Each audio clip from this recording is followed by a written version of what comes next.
नमस्कार मेरे प्यारे बच्चों, स्वागत है आपका आपके पसंदीदा चैनल फिजिक्स परिंदे में। आशा करता हूं आप सभी अच्छे होंगे और आपकी तैयारी बेटा बेहतर चल रही होगी।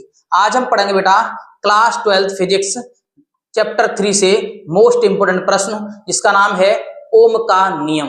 बेटा ये क्लास 12 के नहीं, क्लास 10th में भी पूछा जाता है। क्लास 12th और क्लास 10th दोनों के लिए इंपोर्टेंट प्रश्न है बेटा, तो ध्यान से सुनना। सबसे पहले बेटा नियम को याद करने से पहले मैं इस नियम का आपको कॉन्सेप्ट सिखाऊंगा और आपको बेटा अभी ये नियम याद होता है, तो ध्यान से सुनना किस तरह से बेटा इसको नियम को याद करेंगे।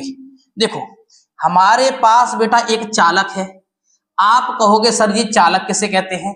तो चालक बेटा तार से कहते हैं, जिसमें धारा आसानी से प्रवाहित की जा सके उसे बोलते हैं चालक। तो बेटा ये तार है यानी कि चालक है। समझ में आ गया चालक किसे कहते हैं? मैं लिख दे रहा हूं, तार को हम बोलते हैं बेटा चालक। क्लियर? अब क्या हुआ, ओम वैज्ञानिक जो थे उन्होंने क्या बताया, इस तार को न मैं बेटा लंबाई बढ़ाऊं, न इस तार को गर्म करूं, इस तार में कोई भी परिवर्तन न करूं। तब ऐसी स्थिति में बेटा इस जो तार है, इस तार के सिरों के बीच लगा विभवांतर V, इस तार के सिरों के बीच लगा विभवांतर V और इस तार में बहने वाली धारा बेटा I आपस में प्रोपोर्शनल होते हैं। आपस में कैसे होते हैं बेटा? प्रोपोर्शनल होते हैं। कब होते हैं? जब तार में कोई परिवर्तन न किया जाए। क्लियर? तो इस तार में बहने वाली धारा I और तार के सिरों के बीच लगा विभवांतर V आपस में प्रोपोर्शनल होते हैं। यही बात बेटा ओम वैज्ञानिक ने बताई थी। अब बेटा अब देख लेते हैं हिंदी की तरफ। हिंदी में बेटा किस तरह से आपको याद करना है, देखो ध्यान से बेटा। यही बात हिंदी में लिखी हुई है। देखो ओम के नियम के अनुसार, यानी कि ओम वैज्ञानिक के नियम के अनुसार क्या बात की गई है? यदि किसी चालक की भौतिक अवस्थाएं, यदि किसी चालक की भौतिक अवस्थाएं जैसे ताप, दाब, लंबाई आदि में कोई परिवर्तन ना किया जाए, यानी कि तार की न तो मैं लंबाई बढ़ाऊं, ना तार को मैं गर्म करूं, ना उसको दाब प्रेशर दूं, तो ऐसी स्थिति में बेटा, तो ऐसी स्थिति में चालक के सिरों के बीच लगा विभवांतर, चालक के सिरों के बीच लगा विभवांतर यानी कि V, उसमें बहने वाली धारा यानी कि I के समानुपाती होती है या समानुपाती होता है। कब होता है बेटा समानुपाती होता है? कब होता है? जब चालक में कोई परिवर्तन न किया जाए, तो चालक में बहने वाली धारा और चालक के सिरों के बीच लगा विभवांतर V आपस में बेटा प्रोपोर्शनल होते हैं। क्लियर हुआ बात? कोई दिक्कत नियम याद करने में? आगे चलें। देखो अब बेटा आप जानते हो प्रोपोर्शनल उठाते हैं तो कुछ ना कुछ लगाते हैं, तो बेटा I तो पहले से है, मैंने प्रोपोर्शनल उठा के क्या लगा दिया बेटा? R। क्या लगा दिया बेटा? R। यहाँ पे R क्या है? एक नियतांक है।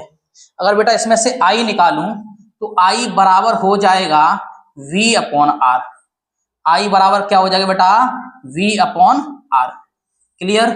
तो आप बेटा यहां तक स्क्रीनशॉट कर लीजिए। अब हम बेटा पढ़ेंगे अनुगमन वेग की सहायता से ओम के नियम की उत्पत्ति। ठीक है बेटा, यहां तक स्क्रीनशॉट कर लीजिए। कर लिया तो आगे चला जाए। तो अब हमारा क्या टॉपिक है बेटा? अनुगमन वेग के आधार पर ओम का नियम का निगमन, यानी कि ओम के नियम की उत्पत्ति। क्लियर? तो देखो बेटा ये डायग्राम आपने पीछे वीडियो में पढ़ा है, उससे एक और पीछे वीडियो में पढ़ा है, यानी कि अनुगमन वेग का डायग्राम है। थोड़ा सा मैं बता भी दे रहा हूं, जो पहली ही डायरेक्ट क्लास देख रहे हैं उनके लिए क्या है बेटा, एक चालक है हमारे पास, चालक की लंबाई L है, चालक का क्षेत्रफल A है, चालक पर लगा विभवांतर V है। इतना है बेटा, ये हमें लिखना है और डायग्राम बनाना है। देखो बेटा ध्यान से सुनना मेरी बातों को, जो मैंने बोला है वही मैं लिखूंगा। माना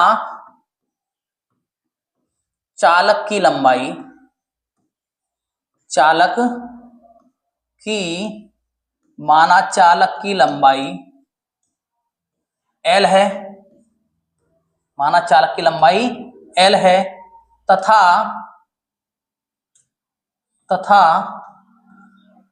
क्षेत्रफल तथा क्षेत्रफल ए तथा क्षेत्रफल ए है, ऐसे लिखते हैं, क्षेत्रफल ए है, चालक ए है, चालक के बीच ए है, चालक के बीच लगा विभवांतर, चालक के बीच लगा विभवांतर V है। ध्यान से सुनना, चालक की लंबाई L है, चालक का क्षेत्रफल A है, चालक के सिरों पर लगा विभवांतर V है।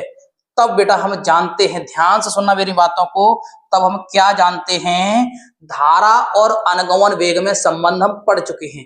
तब क्या निकालेंगे, सबसे पहले धारा तथा अनुगमन वेग में संबंध, वेग में बेटा संबंध, ठीक। क्या होता है आप जानते हो बेटा, क्या होता है संबंध, ध्यान से सुनना। I बराबर मैंने आपको पढ़ाया है NEA और V सफिक्स में D, समीकरण बेटा 1। क्लियर हुआ। हम जानते हैं धारा और अनुगमन वेग में संबंध होता है I बराबर NEA VD। अगर बेटा अनुगमन वेग के सूत्र की बात की जाए, यानी कि अनुगमन वेग, एक मिनट बेटा,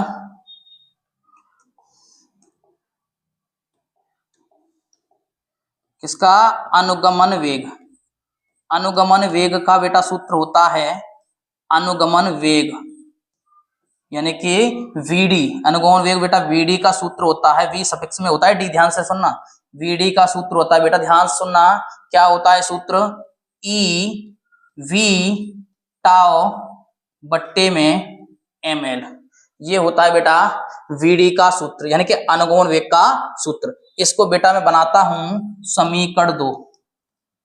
अब क्या करेंगे, ध्यान सुनना मेरे प्यारे बच्चों, इस समीकरण 2 का इस समीकरण 2 का VD का जो मान है बेटा, इस VD का मान समीकरण 1 में रखने पर, तो क्या करेंगे बेटा, ध्यान सुनना, इस VD का मान समीकरण 1 में रख रहा हूं, समीकरण 2 VD का मान समीकरण 1 में रखने पर लिखूं बेटा, लिख दूंगा VD का मान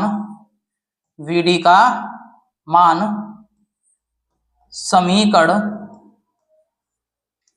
1 में रखने पर, समीकरण 1 में रखने पर, ध्यान से देखना मेरे प्यारे बच्चों, इस क्या बनेगा, I बराबर, देखो ध्यान से, NE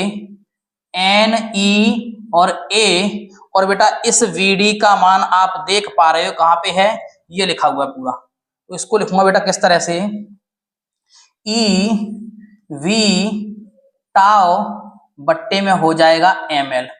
क्लियर, कोई दिक्कत। और बेटा हमें करना क्या है, ओम का नियम सिद्ध, तो इस हिसाब से हमें इसको लेना है, V अपॉन I बनाना है, इसको क्या बनाना बेटा, V अपॉन I। ऐसा इसको हम बनाने की कोशिश करेंगे कि V अपॉन I बन जाए, इसको हम ऐसे लिखेंगे इस तरह से कि V अपॉन I बन जाए। ध्यान सुनो, इस V को बेटा मैं निकाल लूंगा बाहर, तो क्या होगा बेटा, V बट्टे में हो जाएगा I बराबर, आप ध्यान से देखना, जो V के साथ वाली जितनी भी वैल्यू हैं वो चली जाएंगे नीचे, और V के साथ नहीं है वो आ जाएंगे ऊपर, तो क्या होगा बेटा, ये बन जाएगा ML बट्टे में देखो N और E मिलकर हो जाएगा E स्क्वायर और A और टाउ, ये बन जाएगा बेटा। कोई दिक्कत, आगे चला जाए, आप स्क्रीनशॉट करना चाहें तो कर लीजिए। आगे चलें बेटा, तो देखो आगे क्या करेंगे, देखो यदि बेटा अब लिखेंगे, यदि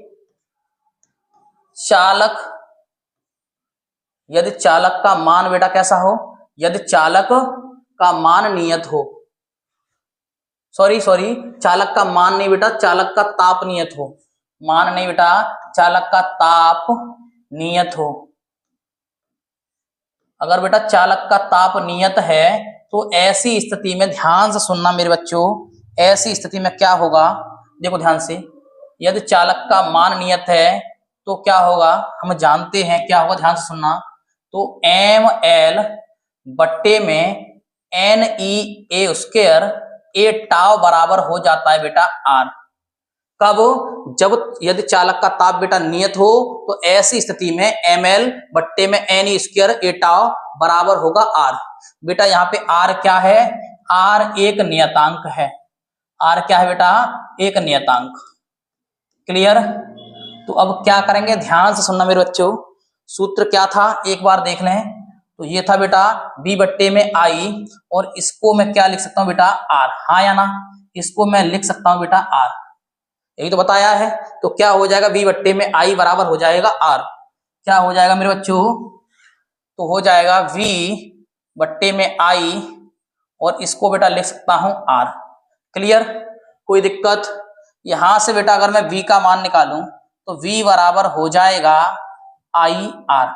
और आप जानते हो बेटा, जब मैंने प्रोपोर्शनल, इसको मैं किस तरह से लिख सकता हूं बताना, मैं इसको इस तरह से लिख सकता हूं या नहीं, बताना एक बार जल्दी से। मैं इसको इस तरह से लिख सकता हूं या नहीं, एक मिनट बेटा। मैं v प्रोपोर्शनल आई इसको लिख सकता हूँ, v बराबर आई आर को। क्यों लिख सकता हूँ बेटा, देखो मैं इसलिए लिख सकता हूं कि देखो ध्यान से देखना, जब मैं v प्रोपोर्शनल आई को v बराबर आई आर लिख सकता हूं, तो v बराबर आई आर को v प्रोपोर्शनल आई भी लिख सकता हूं। क्लियर हुआ, कोई दिक्कत। इस तरह से बेटा यही यहां पे आप लिख दोगे, यही कूलाम का नियम है, सॉरी यही ओम का नियम है, यही ओम का नियम है। इस तरह से बेटा आपका ओम का नियम सिद्ध हो जाएगा। आप बेटा इसका भी स्क्रीनशॉट कर लीजिए, कोई दिक्कत। अब बेटा सभी का स्क्रीनशॉट एक साथ करना चाहो तो आप कर लीजिए। सबसे पहले इसका कर लीजिए, फिर इसका कर लीजिए, फिर बेटा कर लीजिए इसका। कर लिया? तो आशा करता हूं मेरे प्यारे बच्चों, आपको यह टॉपिक बड़ी ही आसान भाषा में समझ में आया होगा। अगर आपकी समझ में आया है बेटा, और हम आपके लिए इतनी मेहनत कर रहे हैं, तो आप एक लाइक तो कर ही सकते हो, और अपने भाई बहनों और साथियों के पास भी इस वीडियो को शेयर करें, ताकि वो भी इस वीडियो का लाभ उठा सकें। तो मिलते हैं बेटा नई मजेदार वीडियो के साथ, तब तक के लिए जय हिंद, वंदे मातरम।